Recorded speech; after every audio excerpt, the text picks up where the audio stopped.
dear colleague from the Institution of Surveyors of Kenya, dear participant to this important Land Regional Conference.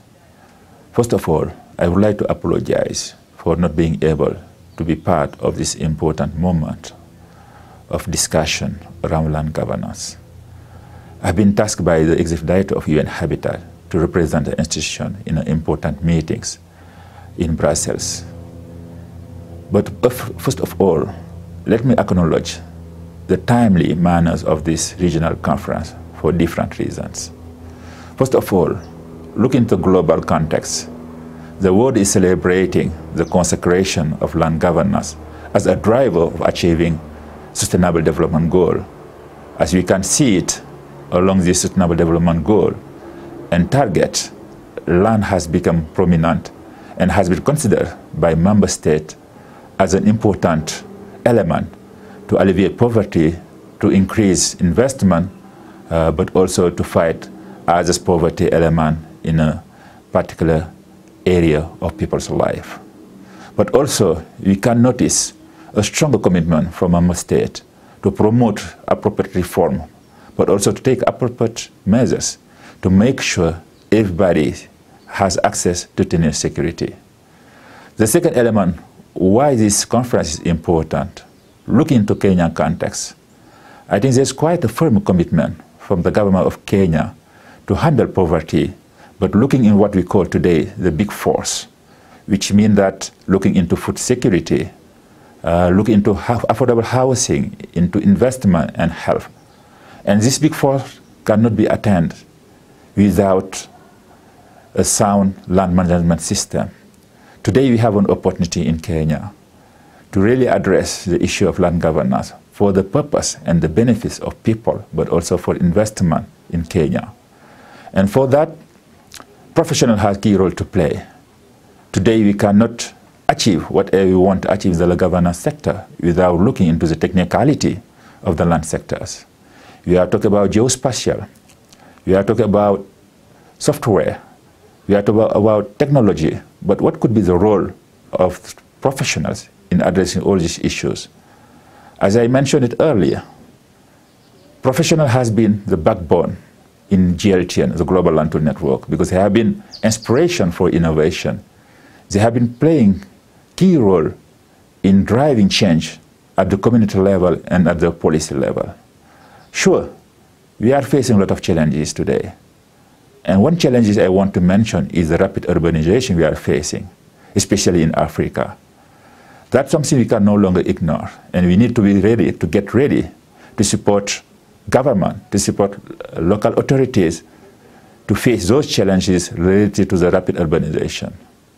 It has been proven in the coming years.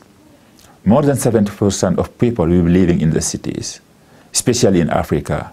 And in Kenya, we have experience looking at what happened in Nairobi with the increased density of population in Kenya and traffic.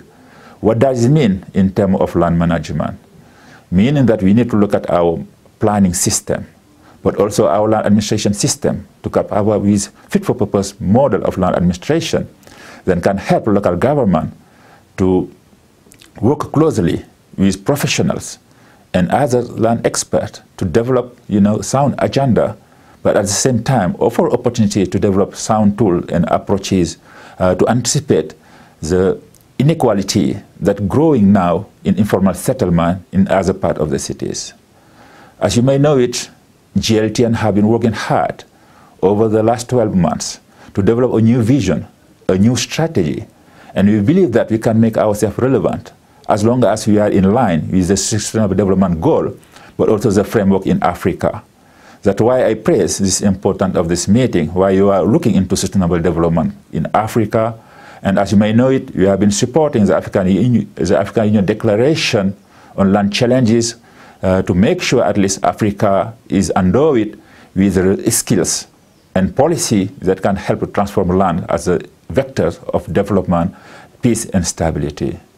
Let me also salute this agreement we signed with the Institution of Surveyors of Kenya, through which we want to reinforce our collaboration, because as you may know it, the added value of GLTN is more about working with all actors, but also making sure everybody has access to the decision-making place.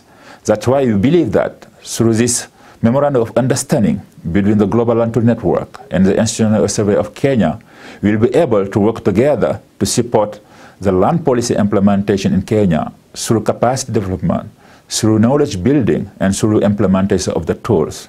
Sure, there's a long way to go, but we believe that our collaboration through this conference is a key milestone that can allow us to get concrete ideas, but also concrete commitment from us as partners to work together toward implementing GL10 tools at the community level, but also at the national level.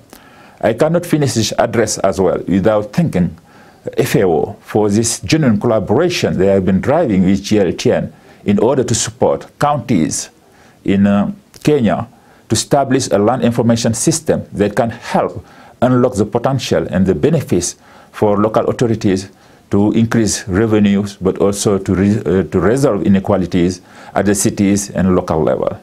Again, I would like to thank everybody for taking time to come to this regional conference, and would like to thank as well the organizers, especially the chair of the Institution of Surveyors of Kenya, and we look forward to working together, and we look forward to learning more about the outcome of this meeting. Again, thanks for your time and for listening to me.